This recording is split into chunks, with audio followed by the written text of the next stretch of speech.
climactic, and everything just kind of wrapped up a little bit too easily. But nonetheless, I still like Safe with Jason Statham.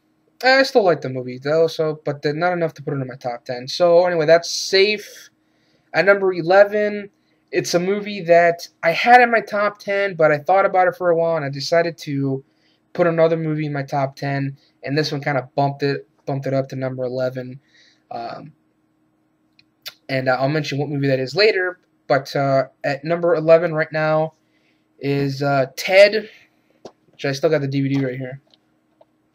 I like this movie. I saw this in the theater with my friends, and I laughed my ass off. Me and my friends, we just had a great time watching this movie.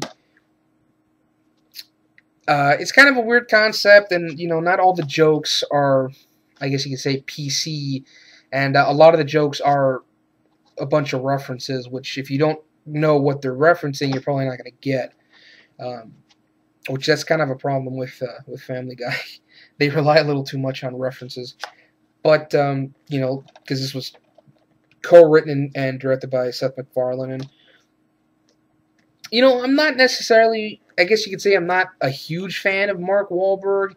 It's not necessarily that I like him or dislike him. It's more like I can tolerate him in certain movies.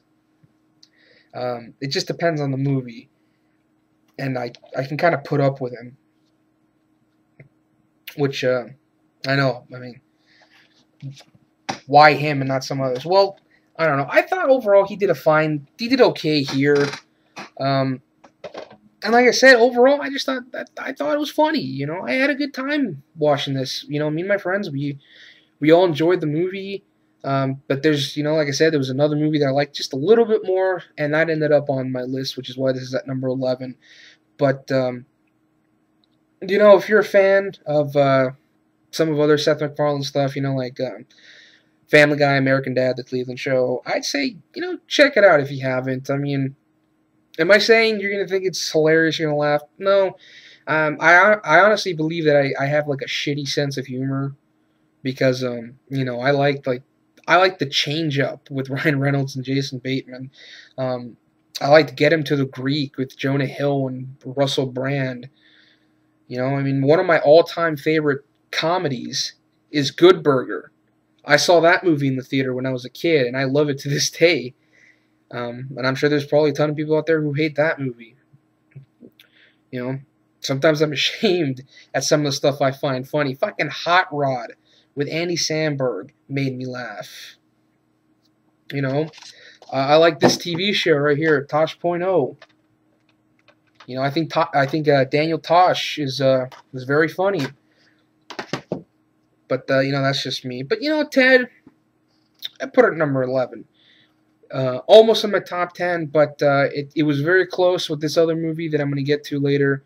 But I think I like the other one a little bit more, simply because I think it's because I like the lead actor in this other movie a lot more than Mark Wahlberg. Which, again, I don't hate the guy. I don't like him. It's, again, I can tolerate him, He doesn't just irk me every time I see him mentioned. So, anyway, that was Ted, and that was number 11. So now we're going to get into my top 10, and this is getting, I'm already almost 20 minutes in, so I'm going to get to this as quickly as I can. So here we go. At number 10, The Avengers. If you haven't seen this movie and you're a fan of the other films leading up to this, check it out. The Avengers. It is a little slow in the first hour. In fact, if you guys watch the Honest trailer for The Avengers, it pretty much sums up the movie. And they actually brought something up in that that made a lot of sense, and I didn't even realize it when I was first watching the movie. How are all the Avengers talking to each other? Like, you see, like, Captain America go like this, like he's got a radio, but they never established early on that they have, like, earpieces in them. And you never see an earpiece or anything like that. They're just talking. You get that scene where Hawkeye's talking, and Iron Man can hear him, and then Captain America's like, no, wait, what are you talking about? But I didn't realize that. Like, even the second time I saw that movie, it's like, well, wait a second, they never put any earpieces in or anything. How are they talking to each other? I guess they have a telepathic link all of a sudden. I don't know. But check out the Honest trailer. Those guys are funny, fucking Honest trailers. I've been watching a bunch of those. But nonetheless, the Avengers, the last hour is just a lot of fun. And I don't know what's going to happen with like this Justice League movie that Warner Brothers wants to do now. It's going to be weird because, you know, Marvel really built this movie up, and Warner Brothers is just going to make a Justice League movie. But we'll see what happens with that. I doubt they're going to have fucking Ryan Reynolds as Green Lantern. They're probably going to reboot that character in that movie. But anyway, the Avengers, I enjoyed it. It was fun. Definitely felt a lot slower the second time around than when I first saw it in the theater. But nonetheless, I still enjoyed the Avengers. Number 9, 21 Jump Street. This is another comedy from this year that I really enjoyed and was really surprised by, especially since Channing Tatum's in it now. Channing Tatum, yeah, I'm not a fan of the guy. But, you know, for any actor that I like or dislike, well, I should say just actors I dislike, it's nothing personal. I got nothing against them personally. Like, the other day I was at Walmart, I saw this tabloid, not really a tabloid, I guess you could say it's like an entertainment magazine, and on the cover showed Channing Tatum with his woman, and his woman's 3 months pregnant. You know, I would say, hey, congratulations, man. I mean, don't like you as an actor, but you know what? That's the best role he's ever going to play, is the role of a father. And I wish him the best, you know, just because I'm not a fan of him as an actor. I mean, I did like him in this, because I don't think you need to be a great actor to be funny. But, again, don't like the guy as an actor, but I got nothing against him personally. You know what? I would say, you know what? I wish him the best. You know, him and his, I don't know if it's his wife or just his girlfriend, but, you know, his woman, they're going to have a kid. Wish him the best and congratulations. You know, good luck with being a father. Nothing against the guy personally. But 21 Jump Street was just a lot of fun. I saw that one in the theater as well. And, you know, like I said, pleasantly surprised. You know, Channing Tatum didn't downright kill the movie. And Jonah Hill, you know, their chemistry actually was really good. Their back and forth was a lot of fun. And just a really funny movie. I had a lot of fun with 21 Jump Street.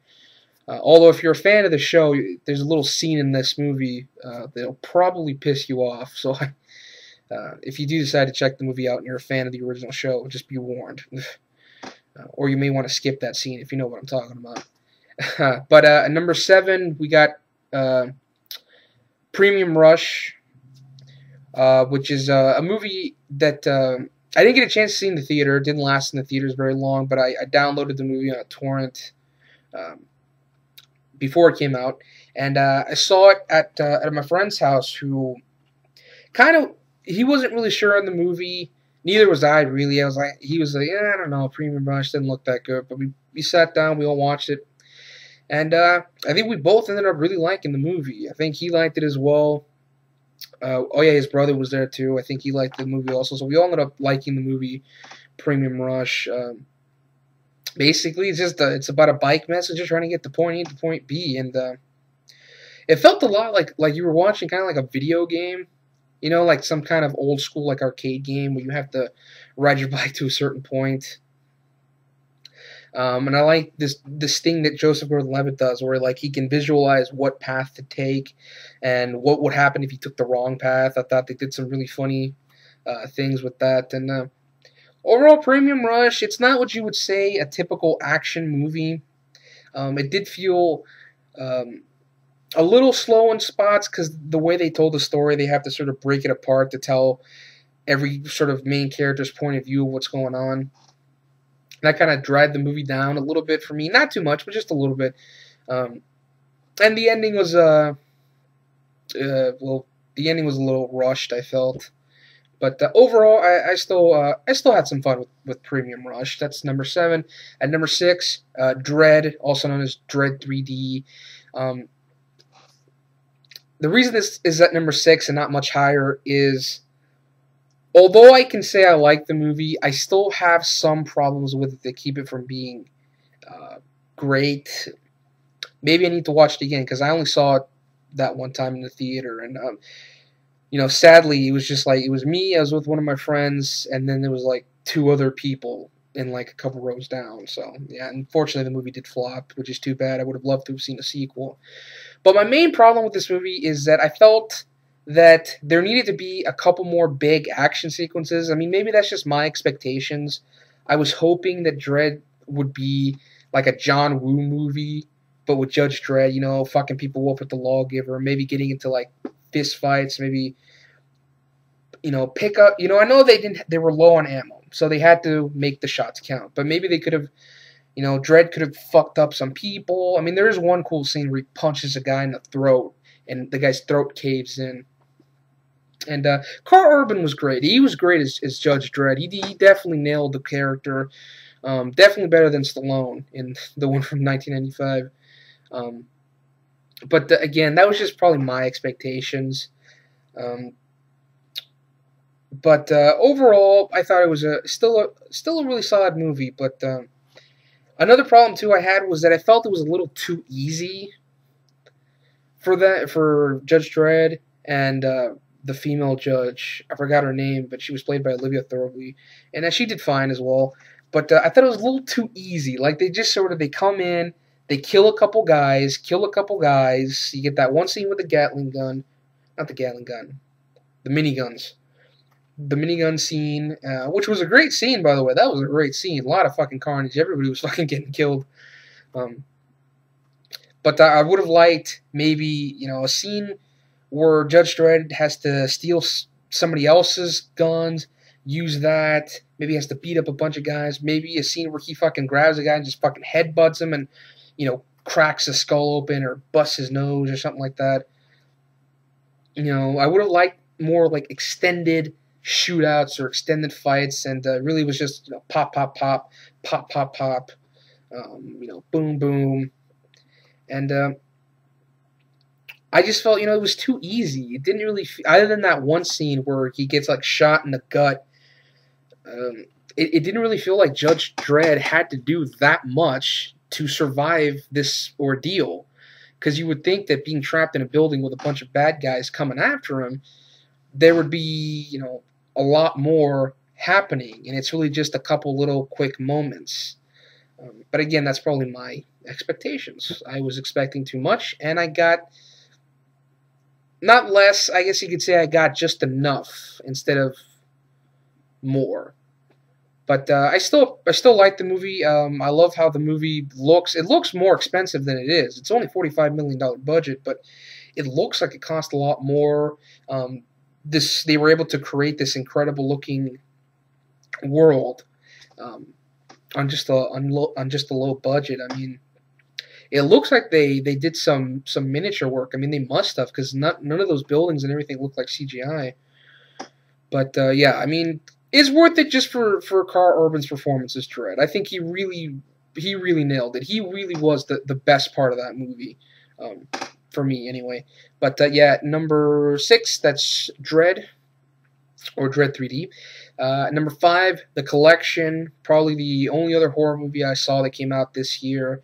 I was a big fan of the original film. I saw that in the theater when it first came out, but unfortunately The Collection wasn't playing here, and the weather was really bad at the time, and I didn't really want to drive to the next town, which is like an hour away, to check it out, because you know, when it rains up here, sometimes the sides of the road flood, and it gets really bad. And that road to get up to this other town it's already messed up.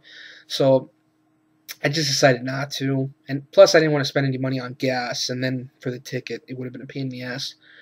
But I still saw it. I still downloaded a torrent, like I said in my review, and just a really fun, badass movie, especially the ending. I mean, it's a long time since we've seen a horror movie ending, at least that I have either seen or heard of, where, oh fuck, did I skip number 8? Shit, I'll come back to number 8, guys. I skipped it. I'm sorry. But yeah, The Collection. A great lead played by Josh Stewart. Fucking badass ending. You know, every loose end is tied up at the end, and just a fun horror movie. And it's been a long time since we had something like this in the theater, and I hope there's more like this, because Lately, the horror genre has been pretty much, on the downward spiral, but this was a step up.